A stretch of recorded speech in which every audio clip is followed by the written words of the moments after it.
Well, then, it's interesting that you mentioned homework, because I want you to imagine for a second that you are a university professor. Okay. The subject is yourself. Oh. Yes. Oh. It's fun now. So you want people to learn to get insight into who you are. So what would be your game reading list that if your students, if we were to play those games, would give you a real insight into who you are? I'll go first, because it's quite a nebulous question, just because I've thought about it quite a lot. So if you were to play, none of these will come as a surprise to you. If you would play the latest God of War game, if you play The Last of Us Part 2, if you play Death Stranding, and if you play Metal Gear Solid 5, The Phantom Pain. So if you played those games, you'd see that I love flawless technical execution of a game in terms of mechanics and world building and level design.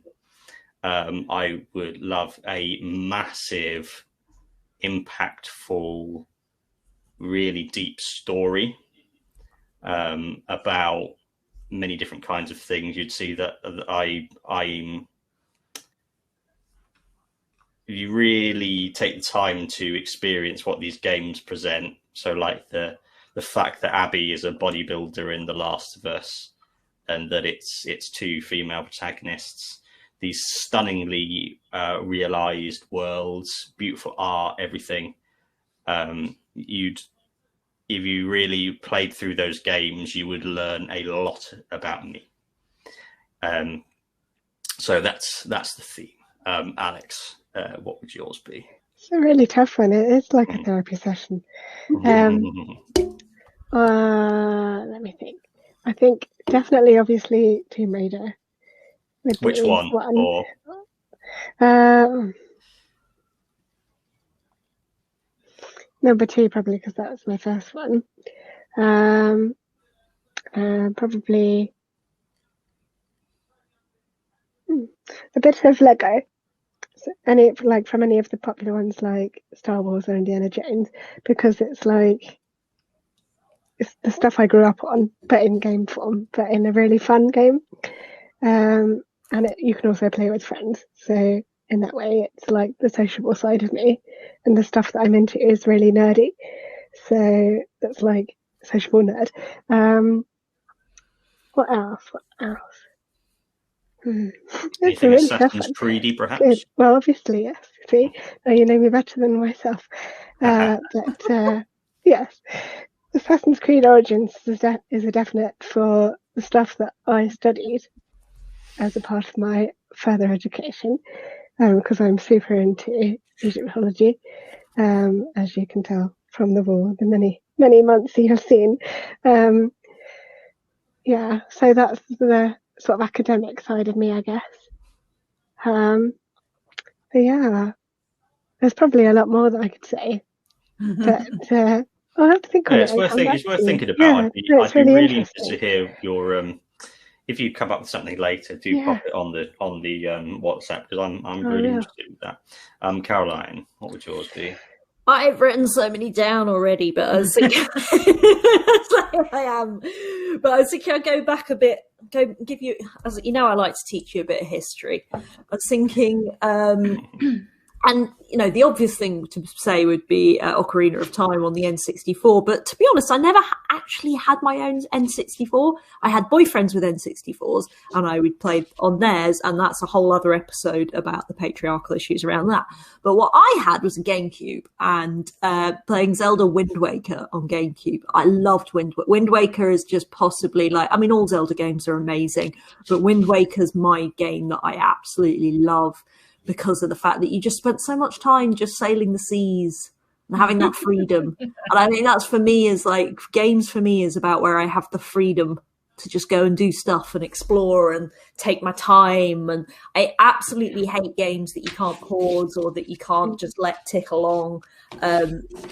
I mean, I play a lot of them because, there's not that many of them, but I do, for me, a game is something to be enjoyed on my terms, not on the game's terms. And I think Wind Waker was the first game that really made me see that freedom. I chucked in Sonic Adventures on the Dreamcast there as well, because again, for a Sonic game, there's so much freedom in Sonic Adventures. You could walk around these worlds and look at things, and then, you get to do the proper levels. But again, there was this... I love freedom in a game. I need to have freedom in a game, which is why now things like Stardew Valley and RimWorld are like the absolute epitome of what I love. RimWorld particularly, just because of you can do literally anything with it, and it's just, I love it. I love it for that reason.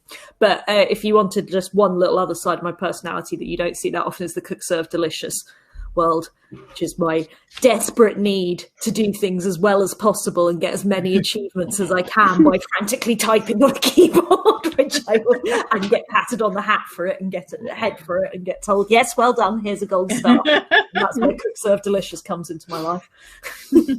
Awesome. Last one, Jem, what would yours be? Okay, first I'd get you all to go and play a mud or a text adventure, because you've got to learn how to use your imagination, because I love the whole reading thing. I love imagining the world and creating it in my head, and that's the benefit of a text-based game.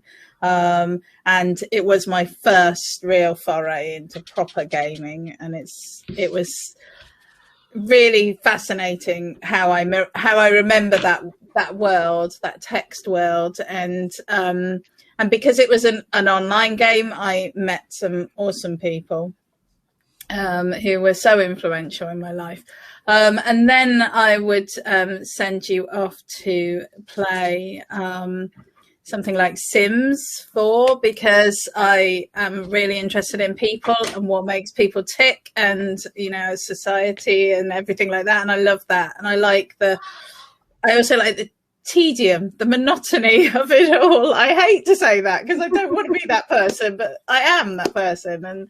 And so for me, that would be something that I think would help you get an insight into who I am. I like to just, like you were saying, Caroline, I like to kind of let things potter along and just watch things unfold, and I enjoy that. So, and then I would want you to go and play Baldur's Gate or Dragon Age or something like that, depending on whether you want top down or you want first person, because I love magic and I want to be an elf living in a fantasy land and making magical spells and all of that. So, but I don't.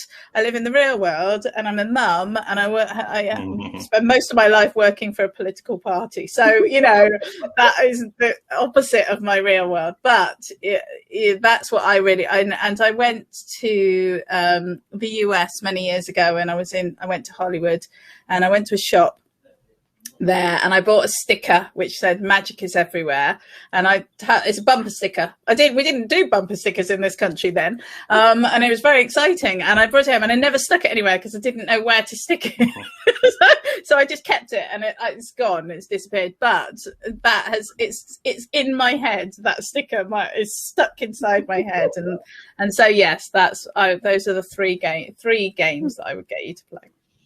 And we just appreciate the irony of you having a magic is everywhere thing and not knowing where to put it. Well, there you go. See, it was everywhere. It couldn't be anywhere specific. God is everywhere. You don't know where to stick God.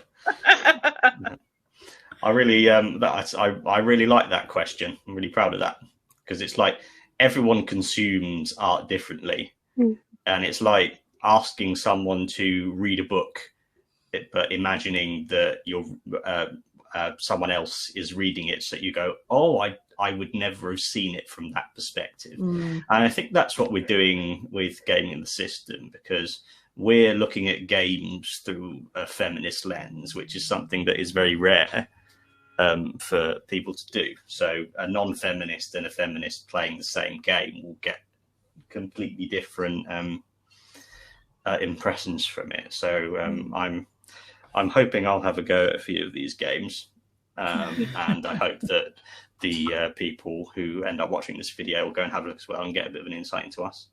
That's the end of our hour. We made it.